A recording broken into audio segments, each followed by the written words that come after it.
Hello, it's great to see you all again. What are food preservatives? Is consuming foods containing preservatives harmful to our bodies? These are questions that concern society, and today, we will find the answers together. As the name suggests, the purpose of preservatives is to make food last longer. But why is this necessary? The reason is simple.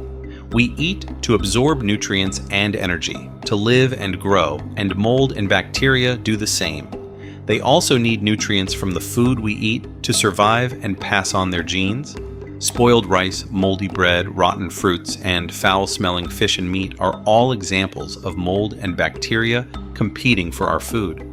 Common food pathogens you may have heard of, like Salmonella or Listeria, cause stomach aches, fever, and diarrhea. Clostridium botulinum bacteria in low-acid, low-salt, anaerobic environments can produce botulinum toxin, an extremely toxic and insidious substance that attacks nerves, causing difficulty breathing, muscle paralysis, and even death. That's when we add chemicals to make food less attractive or even dangerous to mold and bacteria. If microorganisms no longer like our food, or even die when they eat food with preservatives, the food will last longer. But think about this. Does rat poison that kills rats also kill humans? Yes. Does insecticide that kills mosquitoes and ants also kill humans? In sufficient doses, yes. So do toxic chemicals that kill microorganisms like mold and bacteria harm human health? Absolutely. Humans and microorganisms are both biological life forms. Although the differences between us and microorganisms are vast in every aspect, there are still similarities. For example, both we and they like to eat the same types of food, which is why we need preservatives in the first place. And because of these similarities, chemicals that negatively affect mold and bacteria will certainly harm our bodies to some extent. To understand how harmful preservatives are, we need to answer the question, how is food preserved? The easiest way is to create a harsh environment that mold and bacteria cannot survive in, like putting food in the refrigerator. However, refrigerators were only invented in 1834. So how did people preserve food before that? In cold, snowy regions, food preserved itself. Some bacteria cannot survive in highly acidic environments, while some bacteria produce lactic acid, leading to the invention of pickles, which last longer and are delicious. In the Middle East, people used lactic bacteria like lactobacillus to make yogurt from milk. Many synthetic preservatives are also acids. Benzoic acid, also known as preservative E210, is found in salad dressings. Sorbic acid, E200, is found in cheese, and propionic acid, E280, is found in baked goods.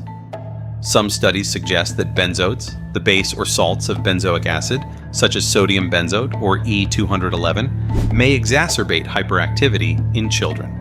Besides, food preservatives that are acids are generally safe. In fact, lemons, oranges, and other sour fruits all contain acids, most commonly citric acid. For things that can't be pickled, people preserve them in sugar to make jams or in salt to make salted meat. Although sugar and salt have opposite tastes, they share a common characteristic. They are hygroscopic. When added to food, they draw water out of fruits, meat, and fish, preventing bacteria from growing. They even draw water from inside bacterial cells, killing them quickly. Are sugar and salt harmful? Yes. They increase the risk of heart disease, diabetes, and high blood pressure, but that's if you consume too much. So far, we have discussed indirect methods.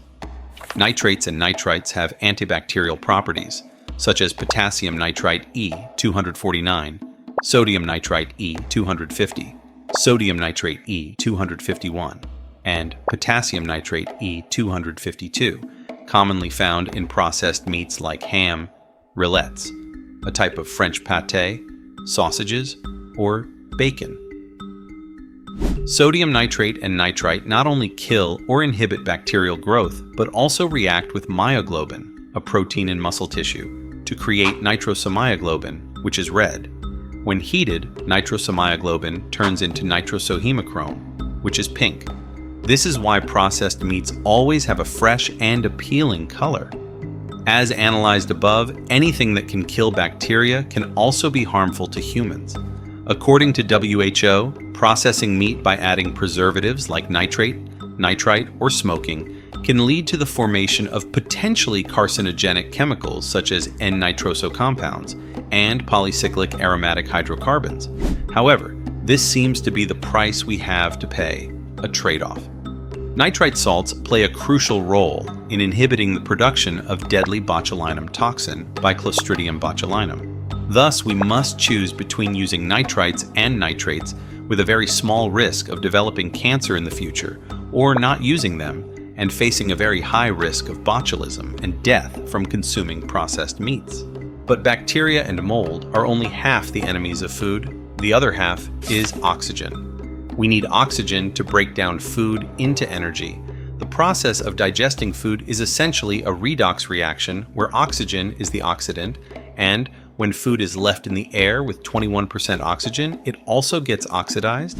An example is a peeled apple turning brown, as apples contain an enzyme called polyphenol oxidase. When this enzyme comes into contact with oxygen, it creates a chemical reaction that synthesizes melanin pigments, causing apples and some other fruits to turn brown. To combat the effects of oxygen, antioxidants are used. For thousands of years, wood smoke has been used to preserve food, as compounds in wood smoke like guaiacol, syringol, eugenol, and vanillin prevent the oxidation of fats in meat. In many places, people combine salting and smoking to preserve meat. In industrial processing, vitamin E, also known as preservative E306, is used as an antioxidant without imparting a smoky flavor. Another culprit of oxidation is free radicals, which steal electrons from fats, causing breakdown and rancidity. Vitamin E prevents oxidation by donating electrons to free radicals, reducing their aggressiveness. E306 is found in fatty products like margarine, vegetable oils, and processed desserts. Is vitamin E safe? Yes. People even sell vitamin E as a dietary supplement. Other antioxidants like citric acid, E330, and ascorbic acid, E300, help maintain the fresh color of foods by inhibiting enzymes that cause browning. Some sulfur compounds like sodium sulfite or preservative E221 are both antibacterial and antioxidant, preventing dried fruits from discoloring. The most important question is, should you worry when most things we eat today contain preservatives? The answer is, it seems not. Generally, most common food preservatives on the market, including antioxidants and antimicrobials, are used in very small amounts and regulated by specialized agencies. For example, in many countries, the allowed limit for sodium nitrite or preservative E250 is set at 50 milligrams per kilogram of product. According to my research, the median lethal dose, LD50, of sodium nitrite is 71 milligrams per kilogram of body weight in humans.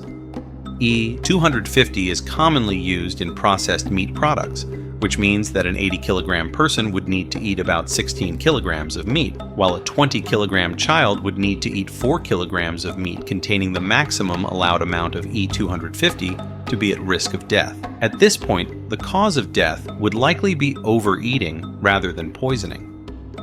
This means that under ideal conditions, where all food processing companies comply with permitted limits, food preservatives can be considered safe for human health. However, because there are always people who prioritize personal gain over public health, you should always be vigilant and get into the habit of checking the preservatives listed on product labels. If possible, prioritize eating freshly prepared foods to avoid preservatives. I hope this video helps you gain an overview and correct perspective on food preservatives. If you find it useful, please hit the like button. As always, please subscribe and ring the bell for updates on health knowledge. Now, goodbye and see you next time.